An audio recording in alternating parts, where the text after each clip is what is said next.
And I still think to myself all of the time how crazy it is that somebody who I knew who was so sweet and so nice went on to commit such a heinous crime.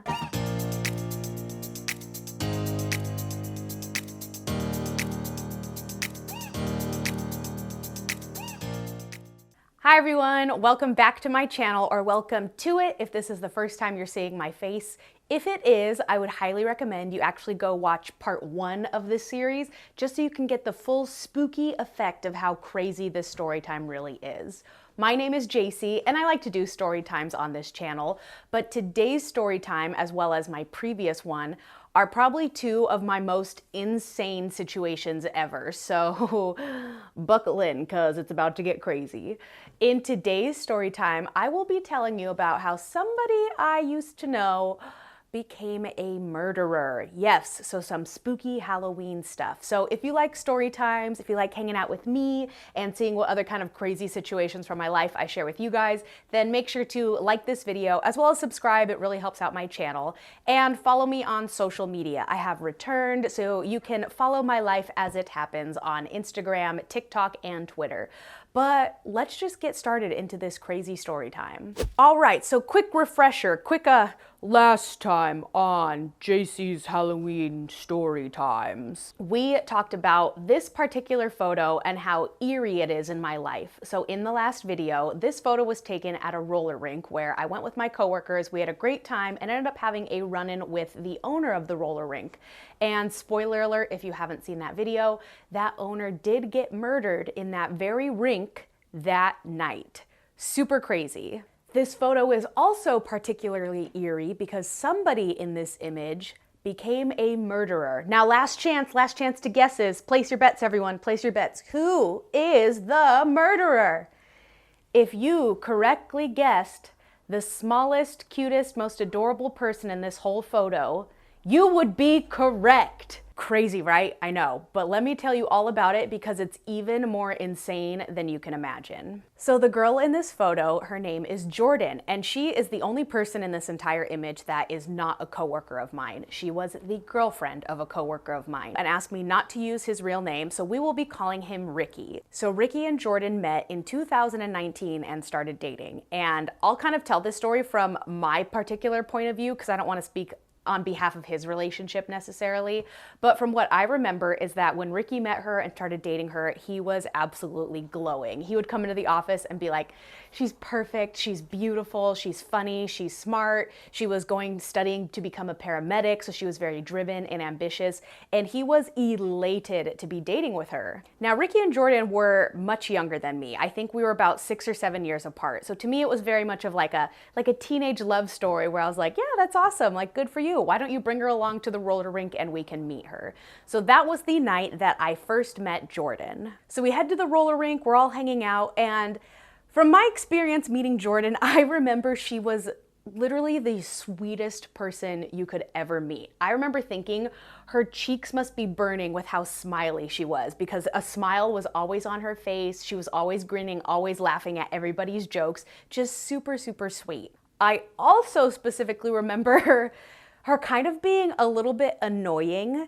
And the reason for that was I was very much the either maternal figure or like the older mentor of a lot of my coworkers, that I think she kind of knew this vibe and situation, that she knew she had to essentially earn my approval. And I mean, let's face it, she was sucking up to me basically. So while she was super nice, it was also kind of like I couldn't just chill with her because she was trying to get my approval. And I remember very specifically, this exactly happened, was we were like, you're on a roller rink and you're just going around in circles. They're playing really fun music. There's laser beams. Oh, I got stuck in my hair. There's laser beams going down on the rink, and it's like almost like a dance party on the roller rink. And I remember she kept like trying to talk to me as if we were on a date. Like, that's the best way I could describe it, because I remember we were doing our little laps and she was skating next to me and there was a song that came on and I was singing along to it, you know, mouthing the words, and she has to yell over the music and she's like, oh, do you know this song? And I'm like, yeah, I'm clearly singing it. And this is exactly what she said. She said, oh, what's your favorite song? And it caught me off guard because I remember thinking, the roughest segue into asking me personal questions, but I'll participate.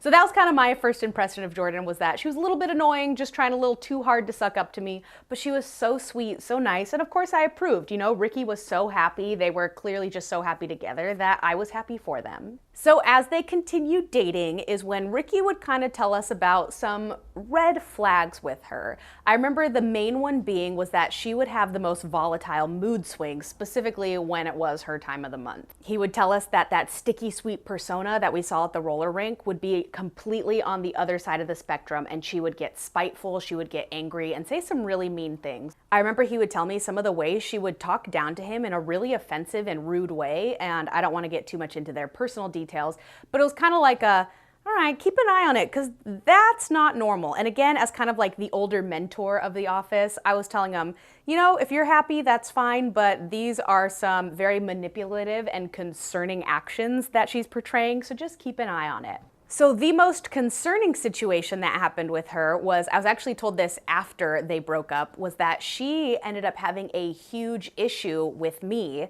in terms of jealousy. And the reason for that is because I would have to message Ricky on Slack through email his assignments. I was his supervisor and I had to like assign him things for work. And she got so possessive that she asked him to stop talking to me because she didn't like that he was talking to other females. Ma'am, I'm his boss. Like, you can't tell your boyfriend to stop talking to his boss just because you're jealous and worried that he's talking to other females. So again, I don't want to get too much into their personal details, but there were a lot of red flags and a lot of weird, sketchy things that their relationship kind of manifested into. So they did not work out. He ended up breaking up with her, and then she moved on to Anthony McCloud in 2020. So Jordan was 20 years old at this time, and she got together with Anthony McCloud, who was 2 years younger than her at 18 years old. Now, not much is known about Anthony McCloud, but for some reason, in January of 2020, both he and Jordan went missing, and family members started to post about them on Facebook saying, keep an eye out for Anthony, he's a great kid, we're looking for him. Now, Jordan lived in Hemet, and she rented a room in a house from a mother and her daughter. The mother was 46-year-old Wendy Lopez Areza, and her daughter was 21-year-old Genesis Lopez Areza. Also, a person who came around the house a lot was Trinity Clyde, who was 18 years old. She was dating Wendy's son, and so she was around the house a lot and was actually planning on moving into the house as another tenant. So here's where the story began, because on February 19th, 2020, Wendy's husband comes home from his shift at work, goes into the house and finds his wife covered in blood and unconscious. He calls 911, and when the authorities arrive, they found 2 other bodies in another part of the house where all 3 victims were pronounced dead. Those victims were Wendy, Genesis, and Trinity. The women were found to be strangled and bludgeoned to death. So whoever did this used strangulation and blunt force trauma and clearly a lot of anger to commit this crime. And that is absolutely insane, because the community was just at a loss for words. They were absolutely shocked. The 2 girls were in high school, and they just couldn't fathom how 2 of these sweet and wonderfully infectious people were murdered. One of the saddest parts in researching for this case was that Trinity didn't live there, but she was planning on moving in, and her dad said that they had just bought her paint to repaint her bedroom, and they were excited to move her into her new place of living. So authorities were like, who the heck committed this crime? Because there were things missing from the house. Most suspiciously was Trinity's car. So they thought right away it was a robbery, but then they were kind of looking around going, we're missing a tenant of this house. Where is Jordan Guzman? So right away, police suspected that Jordan had stolen Trinity's car and somehow fled. So they looked into her own familial connections and realized that she had connections in Las Vegas, Nevada. So they called Las Vegas, Nevada authorities and said, keep an eye out for this car. It's stolen and we have a suspect on the loose. Which was a really good heads up play, because 3 days later, Jordan Guzman and her boyfriend Anthony McCloud were apprehended in Las Vegas, Nevada after exiting an apartment complex and getting into that stolen Sonata. So they were brought in. Jordan and Anthony were then arrested for the triple murder of Wendy, Genesis, and Trinity. Again, Jordan was only 20 years old, Anthony was 18 years old, and they strangled and bludgeoned 3 women to death. Why would they do this, you might ask? Because of a rental dispute. 20-year-old Jordan Guzman and 18-year-old Anthony McCloud. The young couple has been charged with murdering 3 women at this Hemet home, and police say their violent, hands-on attack, blunt force trauma, strangulation, may have been motivated by a dispute over Jordan staying here. A rental dispute. Could you imagine murdering 3 women because you weren't happy about an increase in rent prices? Could you imagine taking the lives of 3 people because you didn't like how much you were expected to pay to live in somebody else's house? Like, that is insane. The amount of anger that would take to just completely snap like that, unfathomable. Unfathomable, you guys. So,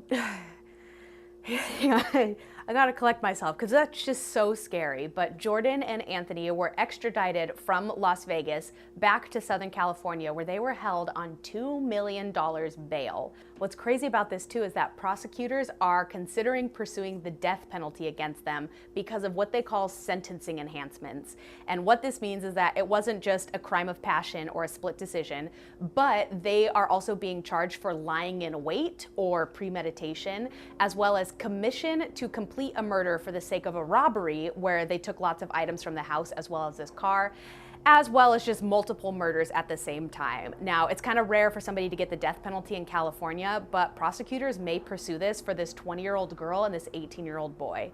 Crazy. Another fascinating part of this case is that we don't know too much about the details because right afterwards, COVID hit, a lot of trials were elongated or put on hold, that we haven't gotten that many details following the situation. No trial has happened, nobody has necessarily pled guilty. But what is crazy is that we don't know how much influence Anthony perhaps had over Jordan. A lot of people think that he convinced her to kind of play along in this crime, but we have no idea. Her mother, however, which is super, I don't know how to feel about this, but her own mother showed up to the victim's house to kind of give her apologies as well as shed light on her perspective of her own daughter. So she shows up to the house where this triple murder happened, expressed to news crews how sorry she was, how devastated she was that her daughter was involved in this, but also tried to stand up for her character and explain that she doesn't think Jordan had it in her to commit such a violent and impulsive crime. We love Jordan with all our heart, and we know that she is not capable at all of doing such a heinous crime. This is Jordan Guzman's mother, Sarah. She told us her daughter had been asked to leave other homes before and left gracefully. We can't be more sorry to the families that have lost their family members. She believes her daughter was scared of her boyfriend. So again, it kind of brings into question of how much of this was influenced by Jordan and how much of it was kind of her boyfriend making her go along with this and fleeing to Las Vegas. We still don't know the situation because again, the trial doesn't happen, but that's absolutely terrifying to think about. But I think what's more terrifying to think about is the fact that I knew this girl, that I found out that she didn't like me because she was jealous I was messaging her boyfriend for work purposes, mind you, that if it was completely influenced by her, what if that anger had been taken out on me? What if she got so jealous that she snapped and perhaps committed a violent crime against me? What's even more petrifying is that my good friend dated her and broke up with her. If she had it in her to bludgeon 3 women to death, she could have had it in her this whole time to be violent towards my friend, my coworker, and committed this against him. And I'll never forget, it was actually during quarantine that Ricky texted our group chat with the headline and the news story saying, young girl and her boyfriend commit a triple homicide in this area. And nobody responded right away because so many crazy things were happening during that time, a global pandemic, if you will, that we didn't really read the article or we didn't really understand what he was saying, but we're like, what's this all about? Like, yeah, that's crazy. That was so close by. Okay. And he had to respond and be like, guys, that's Jordan. That's my ex Jordan. And we all, from the comforts of our own homes, of course, probably collectively gasped and were like, wait, what? Your ex-girlfriend, who you broke up with less than a year ago, went on to murder 3 people. Ricky, that's insane. So again, just another murder by proximity, similar to the first one, where nobody I know personally got hurt, but somebody I know went on to commit this violent crime, and some of that anger could have been directed towards people that I actually did know, which is so scary to think about. So that is the super scary story of murder by Jordan Guzman.